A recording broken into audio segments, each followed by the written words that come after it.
नमस्कार प्रेक्षकांनो. ठरलं तर मग ह्या मालिकेच्या पुढील प्रोमोमध्ये साक्षी सचिनच्या एकदम समोर बसलेली असते आणि सचिन साक्षीला असं मूडमध्ये बघून विचारतो की सॅम, तू त्या दिवशी मैत्रिणीसोबत पार्टीला गेली होतीस, तर ती पार्टी कुठे होती?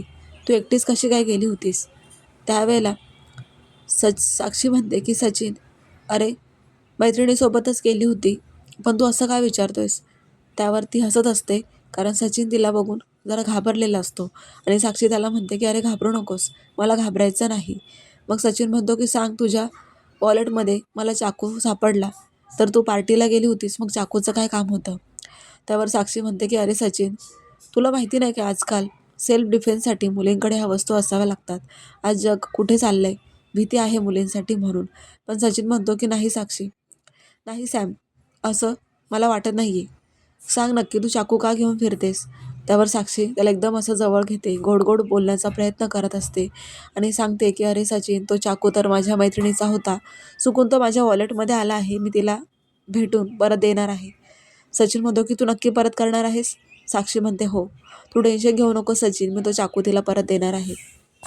पण सचिनला मात्र आता खूपच चिंता वाटत आहे. तो म्हणतो की मला अस्मीला कॉन्टॅक्ट करून विचारायला पाहिजे. साक्षी तर निघून गेलेली असते, तर इकडे आता हा अर्जुन फोनवरती बोलत आहे. त्याला रमेशबद्दल, साईट मॅनेजर रमेशबद्दल आता सगळं काही समजलंय. त्यामुळे नागराजचा पर्दाफाश करण्याबद्दल सायली आणि अर्जुन बोलत असतात. तर आता सायली अर्जुनला सांगते की आपण आता जे काही बोलायचे ते कोर्टासमोर सादर करूया की ह्या साईट मॅनेजर रमेशकडे कोणते पुरावे आहेत. तर पुढे आता सायली ही रूममध्ये निघून जाते.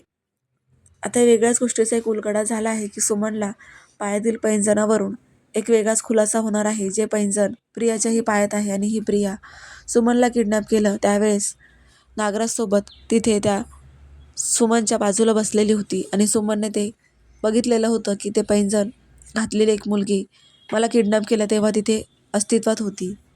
तर पुढे आता हा सचिन साक्षीला विचारल्यावर साक्षी त्याला मुद्दामून घोळात घालण्याचा प्रयत्न करत असते.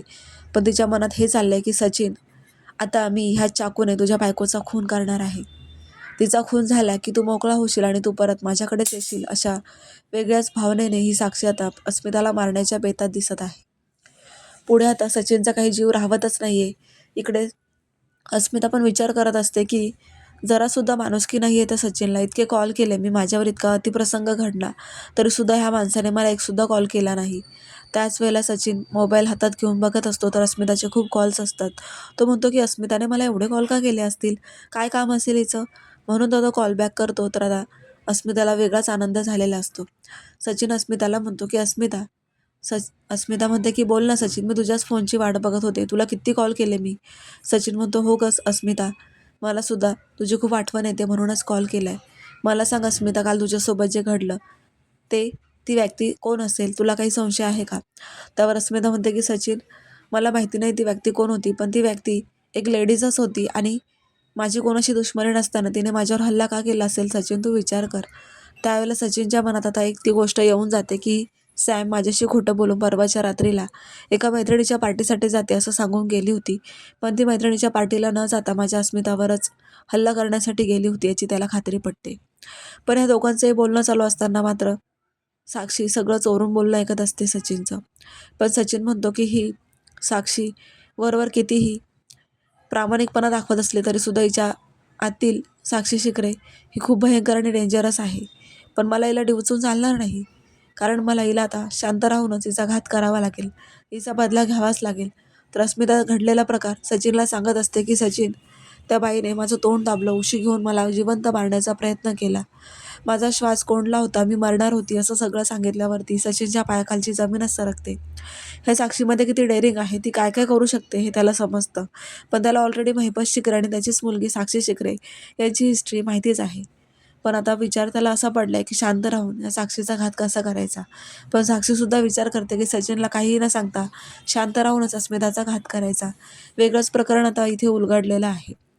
तेव्हा आता प्रेक्षकांनो, ही साक्षी आता मनात विकृत बुद्धीने पावलं टाकण्याच्या बेतात दिसत आहे, कारण तिला अस्मिताला संपवायचंच आहे. पण सचिन आता तिच्यावर सुद्धा पाळत ठेवून असणार आहे. तर पुढे आता अर्जुन आणि सायली हे दोघंही कोर्टात इकडे जेलमध्ये जातात, जिथे महिपत शिकरेला अटक केलेली आहे. महिपत शिकरे त्या दोघांना असं जोडीने पाहून हसतो आणि म्हणतो की काय रे, तुमचं काय इथे जेलमध्ये पूजा वगैरे आहे की काही जोडीने आलात? अर्जुन म्हणतो जोडीने तुझ्या प्रश्नांची उत्तरं मागण्यासाठी आलो आहोत. तू मला सांगणार आहेस की नाही नागराज शिकरे त्या नागराज किल्लेदारबद्दल काही? तर महिपत शिकरे म्हणतो की अरे तुला सांगून तुला काय करायचंय? बाकीचे केसेस नाही आहे का तुझ्याकडे? तू एकाच केसच्या एवढं का मागे लागलाय अर्जुन? तो म्हणतो की माझ्यासाठी ही केस खूप इम्पॉर्टंट आहे. अरे महिपत शिकरे तू कधी तोंड उघडणार आहेस? तो म्हणतो की मी तोंड उघडणारच नाहीये. मग आता अर्जुन सांगतो की मी तुला ह्यासाठी इथे घेऊन आलोय की हे सांगण्यासाठी आलोय की रमेश, साईट मॅनेजर रमेश आम्हाला सापडला आणि त्याला आता साक्षीसाठी मी उभं करणार आहे. आता असं म्हटल्यानंतर आता महिपत जरा घाबरतो, पण तो म्हणतो की करा तुमच्या पद्धतीने तपास. मी काय बोलणार? माझ्याकडे कोणत्याच माणसाचं नावच नाही आहे. पण आता जेव्हा कोर्टामध्ये ह्या रमेशला साक्ष देण्यासाठी बोलवलं जातं आणि विटनेस बॉक्समध्ये उभं केलं जातं, तेव्हा तो अर्जुनला सांगतो की हो, त्या दिवशी जेव्हा म्हणजे ट्रॅक बोलता येईल की गाडी बंद पडल्यावरती ह्या रमेशचाच एक गाडीचा उपयोग करण्यात आला होता आणि ती गाडी कोणी तिथे मॅनेज केली होती, तर तो म्हणतो की नागराज शिकरे. त्यामुळे कोर्टासमोर नागराज शिकरेचं नाव आलेलं आहे. पण हा नागराज शिकरे सायली आणि अर्जुनला म्हणतो की माझं सूड उगवायला आलात का? तेव्हा आता पुढे काय पाहूयात उद्याच्या भागात. पाहायला विसरू नका. ठरलं तर मग धन्यवाद.